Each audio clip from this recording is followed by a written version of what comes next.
kita bilang akhirnya. Dan kesiapan itu bukan hanya satu pihak. Bukan. Bukan hanya dari diri si anak yang diadopsi, bukan hanya dari orang tua yang mengadopsi. Bukan. Semua. Tetapi semua pihak harus betul-betul disiapkan untuk itu gitu ya. Iya. Kadang-kadang perasaan tertolak yang lahir dari anak ini juga diterjemahkan di tingkah laku dia yang tidak seperti yang diharapkan orang tua. Itu Iya, sering terjadi. Padahal dia tidak sadar itu. Dia tidak sadar itu, betul. Unconsciously dia lakukan itu. Nah, itulah. Kalau dalam bahasa Inggrisnya itu pendeta, I am worthy. I am worthy. Yes. Saya berharga. Jadi intinya adopsi, kandung, intinya perasaan berharga itu begitu. Itu. Rasa berharga di hadapan orang tua, di hadapan sesama, lebih-lebih berharga di hadapan Tuhan. Ya, itulah. Sip.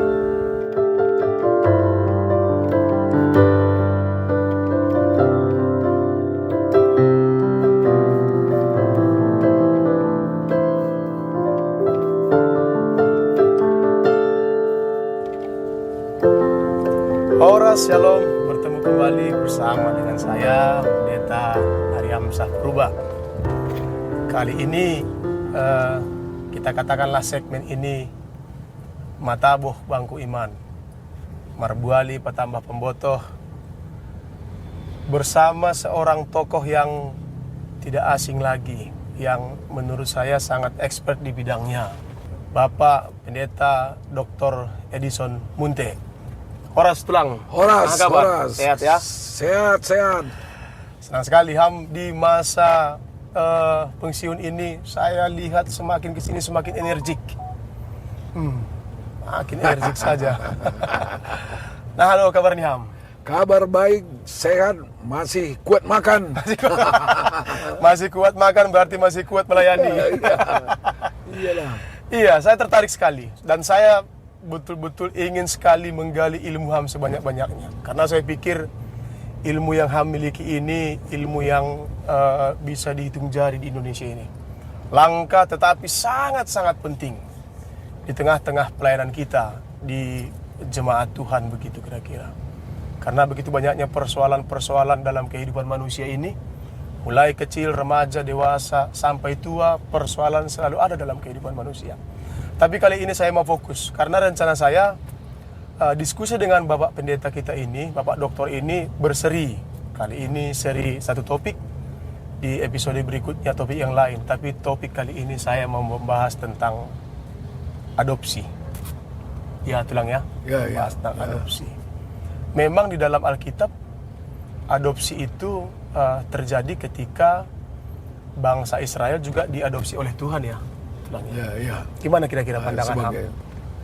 Ya, dari sisi iman kita melihat itu memang begitulah cara Allah mengangkat kita menjadi anaknya. Ya. Diangkatnya kita, diadopsinya kita. Kalau dalam bahasa Simalungun, yain. Dan dijadikannya kita menjadi anaknya. Itulah pandangan teologis dan pandangan iman kita. Ya.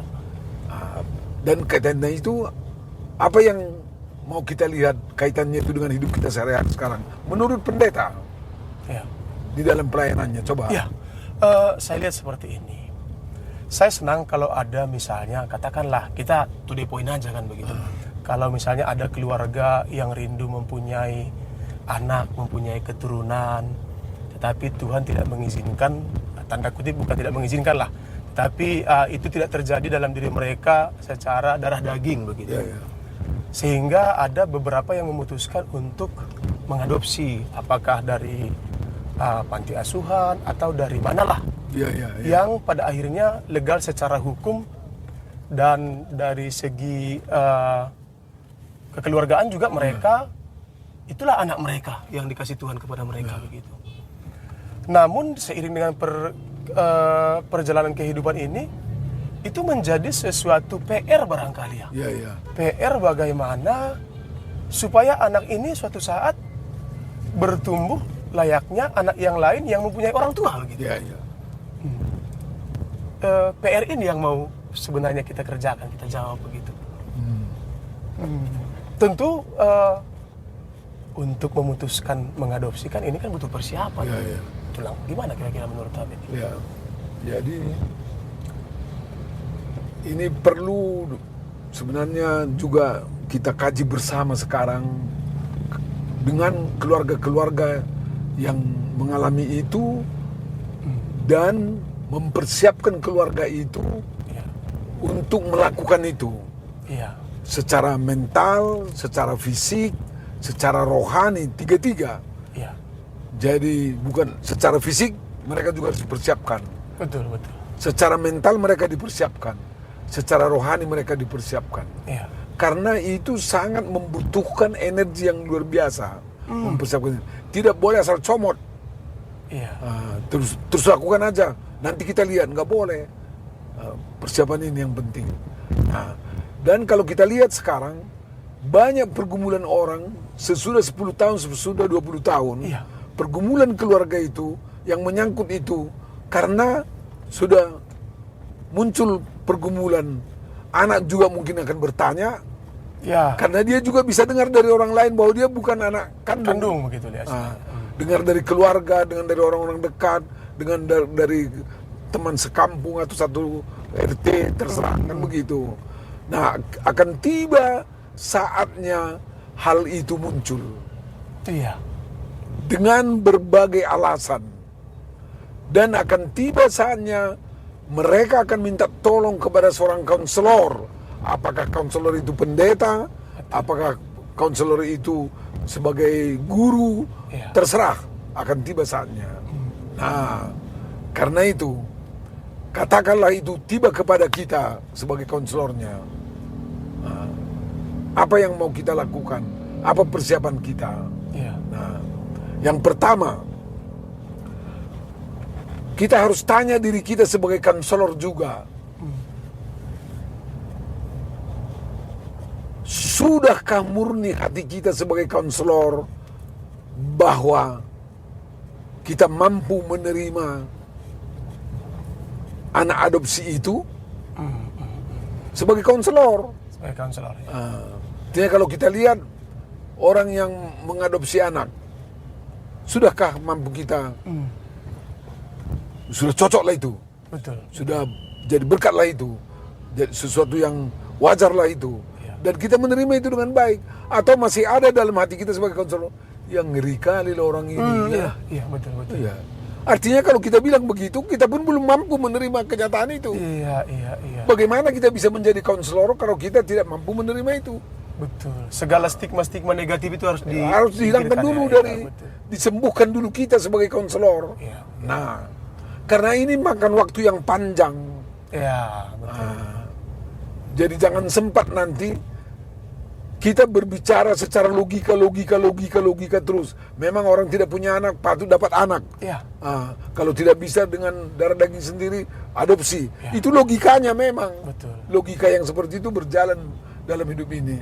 Tapi mampukah hati kita menerima itu? Iya. Contoh, saya ambil satu contoh yang konkret tentang itu ya. Umpamanya, ada orang pernah mencuri uang kita. Sekarang dia sudah baik.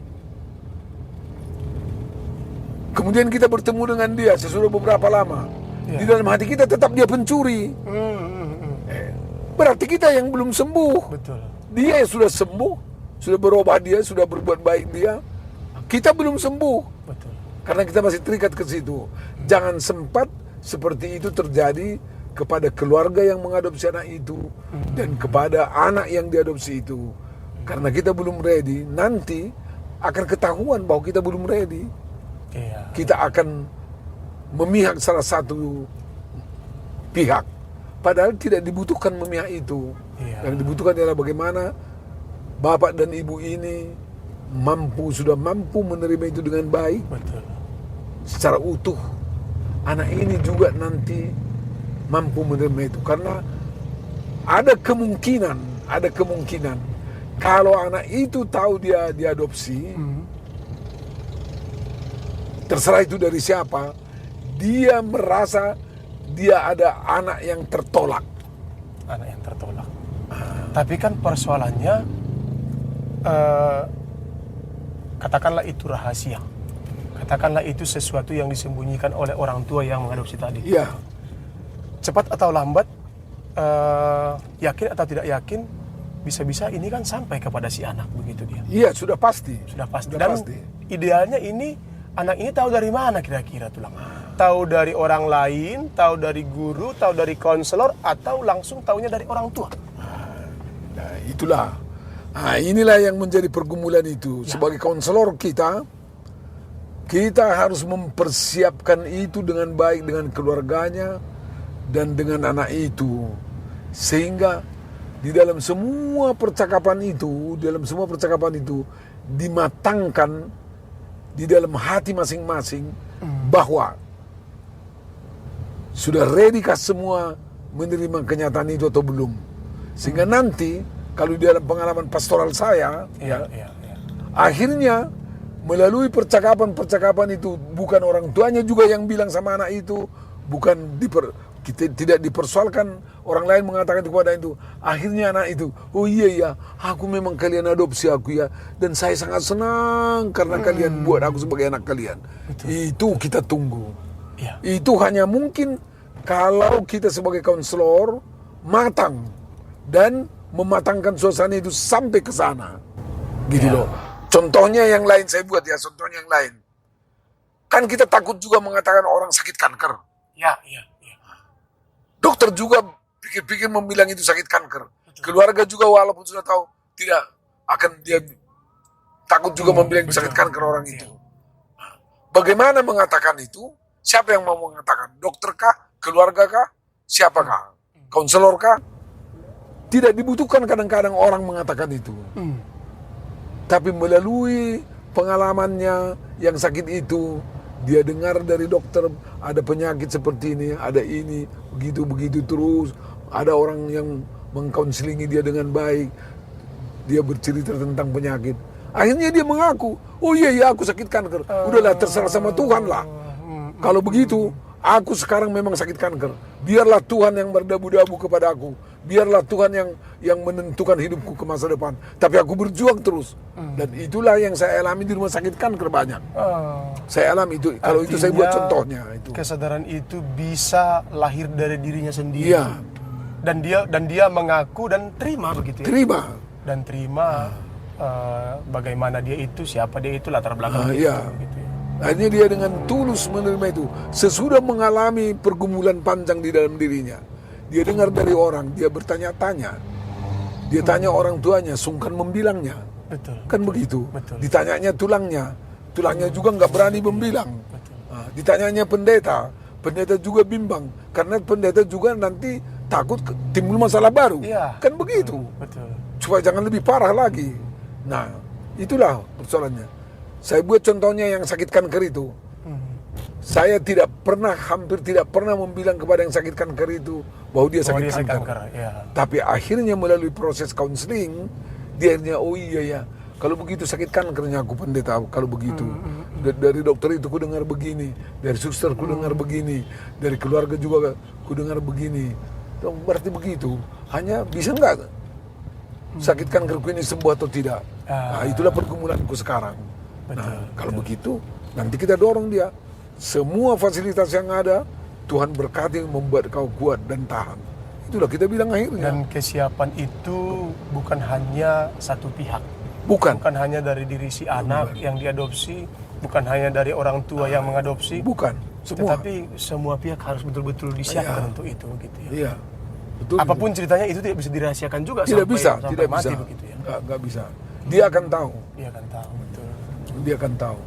Iya. Secara umum tidak pernah tidak tahu.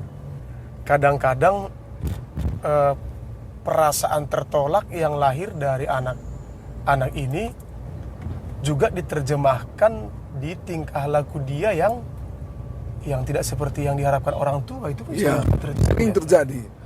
Padahal dia tidak sadar itu. Dia tidak sadar itu, betul. Unconsciously dia lakukan itu. Gitu loh. Dan berarti di sini seperti yang Ham bilang itu sesuai dengan apa yang Ham jelaskan, berarti dibutuhkan juga dong keterbukaan orang tua kepada kaunselornya begitu ya. Iya. Katakanlah kepada, kalau dalam hal ini pendeta, orang tua juga perlu terbuka kepada pendeta Iya.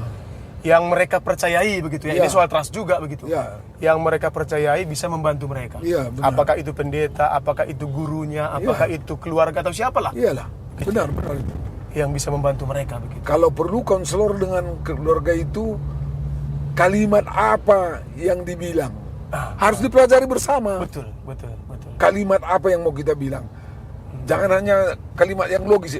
Memang benar, kau anak yang kami adopsi, Ya. tapi kami kan sayang sama kau. Itu kalimat logika. Betul, kalimat logika, betul. Ah. Betul. Padahal hatinya belum kita pegang. Bahaya itu gitu loh. Oh, iya. Bukan penjelasan logis yang perlu ya. Yang perlu. Tapi bagaimana hati. menyentuh hati. hati. Iya, itu Menyentuh yang penting hati. itu. Saya kira juga itu yang tidak bisa dilupakan lah dalam satu persoalan ini ya. Jadi kita, ya itulah yang perlu perlahan-lahan kita pahami juga. Jangan terlampau banyak berbicara logis. Bukan tidak perlu. Iya, betul. Marilah kita bicara, ya memahami hati itu dengan baik. Ya. Sebab di hati itu yang menjadi persoalan. Betul. Bukan di sini yang persoalan, di sini Bukan persoalannya. ya, di sini persoalan. Di jantung ini persoalan kan gitu. Sehingga solusinya juga ya di sini Iya, ya, di begitu. sini. Cobalah bayangkan itu. Akhirnya dengan segala keterbatasannya yang sakitkan kerip, saya bilang itu tadi, contohnya.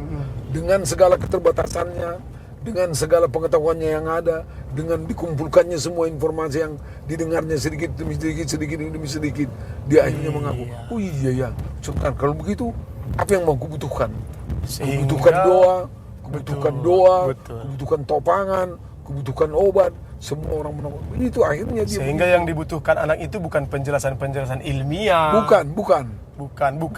Bukan kasih sayang dalam artian apa permintaan dipenuhi, Bukan. uang diminta ada, fasilitas ada, bukan itu sebenarnya yang ditunggu oleh anak itu. bukan. Tapi bagaimana sentuhan-sentuhan rasa, sentuhan-sentuhan kasih sayang yang nantinya bisa menyadarkan dia begitu ya.